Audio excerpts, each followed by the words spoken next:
I'm Sabrina, and I thought I knew every corner of my life. 10 years of marriage to Ethan, a cozy suburban home, and a love that felt as steady as the sunrise. But beneath the surface, there's always been this restless ache, a whisper of something missing that I couldn't name, until one chilling night when Ethan took my hand and led me into the unknown. Under the shadow of an ancient villa, hidden desires clawed their way to the surface, and I found myself teetering on the edge of everything I thought I knew about us. What happened in that candlelit room changed me forever, but at what cost to the life we've built? Picture this: a single, fleeting moment where the world seems to pause, and all I can hear is the quiet rhythm of my own breath against the stillness of the evening. I'm Sabrina, 33 years old, standing at the edge of a life I've carefully woven together over a decade. I'm not here to tell you about grand adventures or earth-shattering tragedies, not yet. Instead, I want to pull you into the undercurrent of my days, the subtle hum of a life that feels both full and yet, somehow, incomplete. There's a whisper in my chest, a restless tug I can't quite name, and it's been growing louder lately, even as I try to silence it. I've been married to Ethan for 10 years now.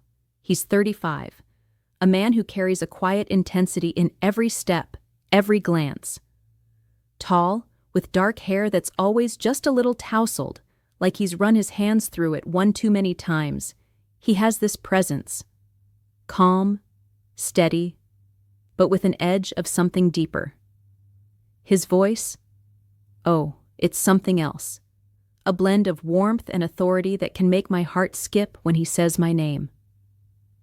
We've built a life together in a suburban home just outside the city, where the hum of traffic is a distant murmur and the nights are quiet enough to hear your own thoughts. Our routines are a comfort. Shared dinners at the kitchen table, late-night conversations over a glass of wine, the way we still steal glances across the room like we're teenagers sneaking around. And yes, there are moments, intimate and unspoken, where our connection burns bright. The brush of his hand against my skin, the way our breaths sink in the dark. It's a language we've perfected, a dance of longing and knowing that still sets my pulse racing. But beneath all that, there's this ache, a yearning I can't put into words, something I don't even dare whisper to myself. I'm content, or at least I tell myself I am. Our home is a sanctuary, with its cozy corners and familiar creaks, the kind of place where you can smell coffee brewing on a lazy Sunday morning. Yet, there are times I find myself staring out the window, watching the world move beyond our little bubble, wondering what else is out there. What else I might be missing. Ethan notices, of course. He always does. He's got this way of seeing through me, past the smiles and the small talk, right into the spaces I try to hide. I can feel his gaze sometimes, heavy with understanding, like he's already pieced together the puzzle I'm still fumbling with. I remember one evening not long ago, the two of us on the couch, the TV flickering with some show neither of us was really watching. His hand rested on my knee, warm and steady, a silent anchor. I was lost in my thoughts, my eyes drifting to the window again, when I felt him shift beside me. I turned, and there he was, his hazel eyes catching the dim light, searching mine with a quiet intensity that made my breath hitch. That moment lingered in my mind as I stood at the sink this evening, the quiet of our home wrapping around me like a familiar blanket. The smell of roasted chicken still hung in the air from dinner, a comforting reminder of the meal we'd shared just an hour ago. I was elbow-deep in soapy water, scrubbing a pan, my thoughts drifting aimlessly, maybe to that ache I can't name, maybe to nothing at all, when I felt a shift behind me. A warmth, subtle at first, then undeniable. Ethan. I didn't need to turn to know it was him. I could sense him in the way the air seemed to hum with his presence. Before I could say a word, his arm slipped around my waist, strong and steady, pulling me back against his chest.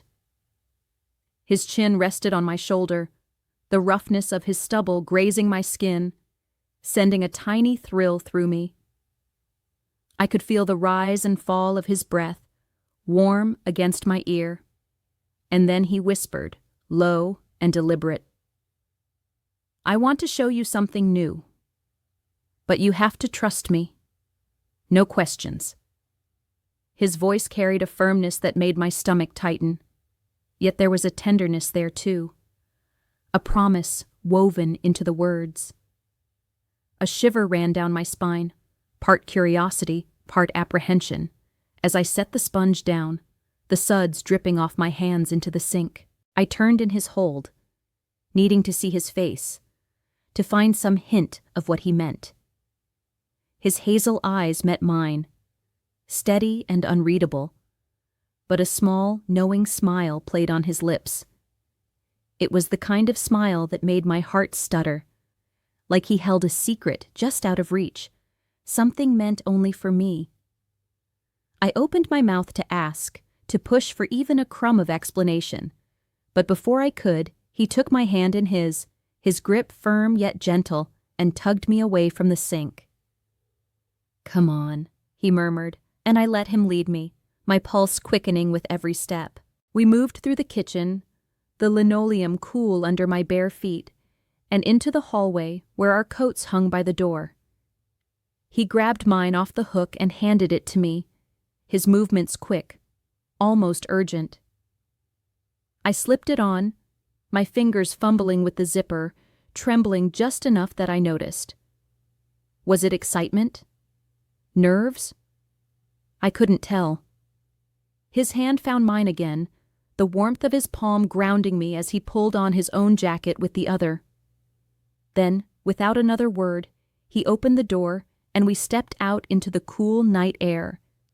It hit my face like a whisper, sharp and crisp, carrying the faint scent of damp earth and pine from the trees lining our street. We walked to our old sedan parked in the driveway, the gravel crunching under our shoes. The car door creaked as I slid into the passenger seat, the familiar leather of the seat creaking under me as I settled in.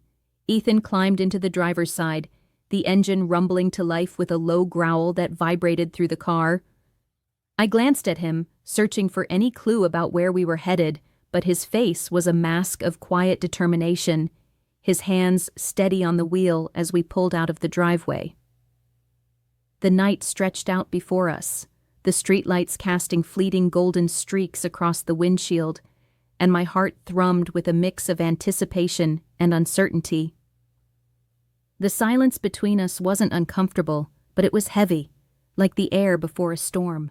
We drove for what felt like hours, though it might have been less, the city lights fading into the distance as the road wound deeper into the countryside. The trees grew denser, their branches arching over us like a tunnel of shadows, and the world outside the car seemed to hush, swallowed by an almost unnatural stillness.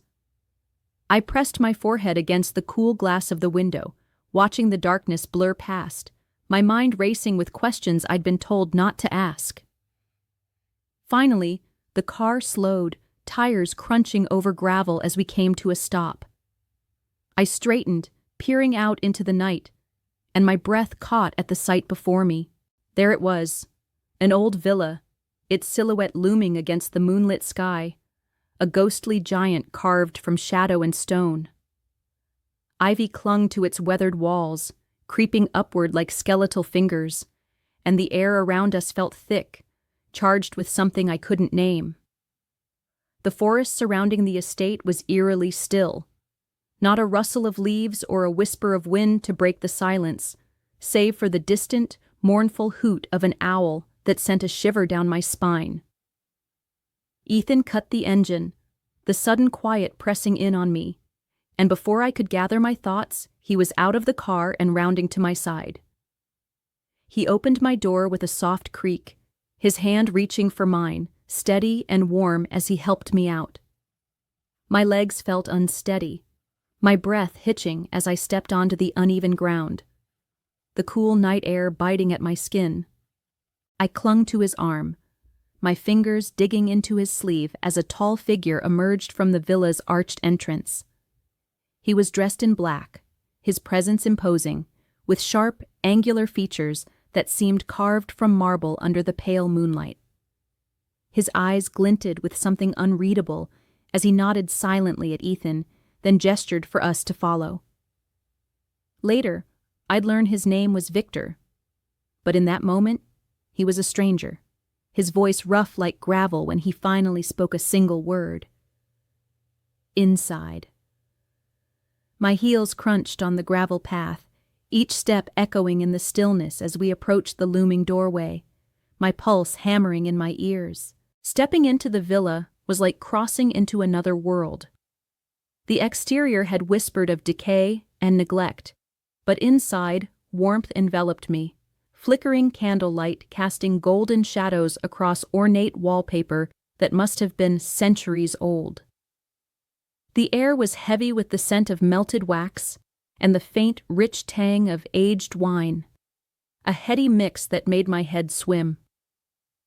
Victor led us through a narrow hallway, his footsteps silent despite his size, and I couldn't shake the feeling of being watched, though I saw no one else. My grip on Ethan's arm tightened as we entered a large room, and my eyes were immediately drawn to the center, a massive bed, draped in dark velvet curtains, soft light spilling over its edges like a forbidden invitation. My heart pounded so hard I thought it might burst as Ethan guided me forward, his hand a steady pressure on my lower back, until I reached the edge of the bed and sat down, the fabric cool against my trembling legs. He knelt in front of me, his hazel eyes locking with mine, intense and searching, and I felt the weight of his gaze like a physical touch. "Lie down," he said softly, his voice a low command wrapped in tenderness. I hesitated, my body quaking with nerves, but something in his expression, something I trusted, urged me to comply. I eased back, the velvet brushing against my skin, sending a ripple of sensation through me. Then, from the shadows of the room, other figures emerged, strangers whose faces I couldn't see, their presence both unnerving and electric. My breath caught in my throat as Ethan's hand found mine, grounding me even as my world tilted. What followed was a whirlwind, a dance of boundaries pushed and unspoken desires explored, a moment so intense it felt like a fever dream. I surrendered to it, caught between fear and fascination, my senses overwhelmed by the heat of unfamiliar hands and the weight of Ethan's steady gaze, even as I couldn't see him through the blindfold he'd gently tied over my eyes at some point in the haze. It was a storm of sensation, a crossing of lines I never thought I'd tread. And now, as the echoes of that tempest fade, I'm left to grapple with what it all means. The last of those strangers slips out of the room, their footsteps growing fainter until they vanish into the heavy silence of the villa. I'm still lying on the bed, the dark velvet beneath me now warm from my body, though it does little to soothe the tremor running through me. My chest heaves as I try to catch my breath, each inhale sharp and ragged, like I've run a marathon I didn't sign up for. My skin still hums, alive with the ghost of touches I can't quite process, a lingering warmth that feels both foreign and intimate. Adrenaline courses through my veins, making my fingers twitch where they rest against the fabric, and my mind, oh, my mind is a chaotic storm, a tangle of emotions I can't begin to unravel. Ethan's hand is still in mine, his grip firm yet gentle, an anchor in the midst of this turmoil. I can feel the weight of the blindfold over my eyes, the fabric soft but unyielding, keeping me in darkness, amplifying every sound, every sensation. I don't dare move, don't dare speak. My heart thuds so loudly I'm sure he can hear it, and I wonder if he can sense the shame creeping into me, curling tight in my chest like a fist. It's not just shame, though. There's something else, something I'm almost afraid to name. A strange sense of liberation, a release of something I've kept locked away for so long. It's as if a part of me, hidden even from myself, broke free in those moments of surrender, and now I don't know how to cage it again. But with that freedom comes a gnawing fear. What does this mean for me? For us? I've crossed a threshold I can't step back from, and the uncertainty of what lies on the other side is suffocating. I focus on the sounds around me, trying to ground myself in the present instead of the spiraling questions.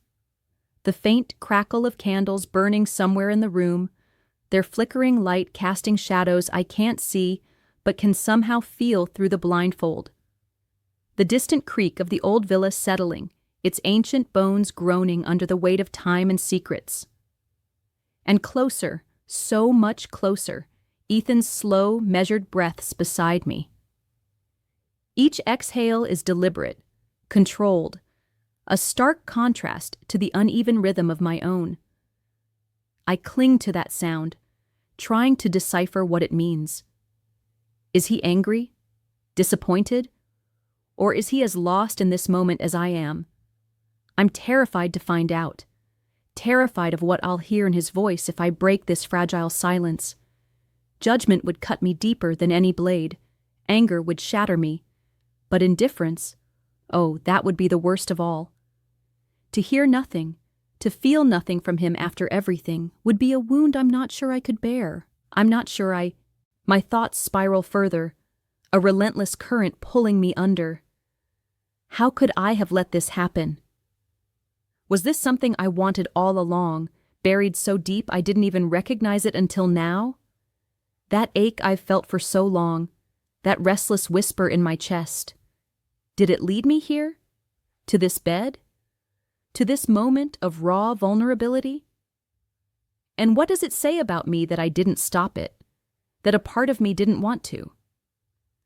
I think of our life together, the quiet nights, the shared laughter. I'm still lying here. The velvet beneath me, a silent witness to the storm that just passed through my body and soul, trying to make sense of what just happened. My breath is steadier now, but my heart hasn't caught up, still racing with the weight of everything I've just experienced. Ethan's hand remains in mine, a lifeline I'm clinging to as I feel the gentle tug of fabric at the back of my head. His fingers work with care, untying the blindfold that's kept me in darkness for what feels like an eternity. Slowly, the soft material slips away, and I blink against the sudden intrusion of light, even though it's just the faint, golden glow of the candles scattered around the room. My eyes struggle to adjust, the world coming into focus bit by bit, until I see him, Ethan, right there in front of me, his face so close I can feel the warmth of his breath. I take him in, every detail sharper than I remember, as if I'm seeing him for the first time after a long absence. His hazel eyes are the first thing I notice, soft yet piercing, like a quiet forest hiding depths I've only begun to explore. There's no anger in them, not a hint of judgment or scorn, just a profound understanding that catches me off guard. It's a gaze that seems to see right through me, past the layers of doubt and fear, straight to the core of who I am, or who I might be becoming. His brow is slightly furrowed, not in frustration, but in concern, as if he's carrying the weight of my emotions alongside his own.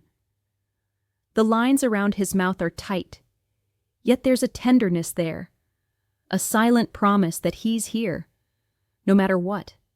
It unnerves me, this intensity, this lack of blame when I've been so ready to condemn myself. My chest tightens, a knot of emotions I can't untangle pressing hard against my ribs. I open my mouth to speak, to say something, anything, to break this heavy silence, but the words stick in my throat, raw and unformed. I want to ask if he's okay, if we're okay. But before I can muster the courage, his voice cuts through the quiet, steady, and almost reverent. Now you know I'd do anything for your desires.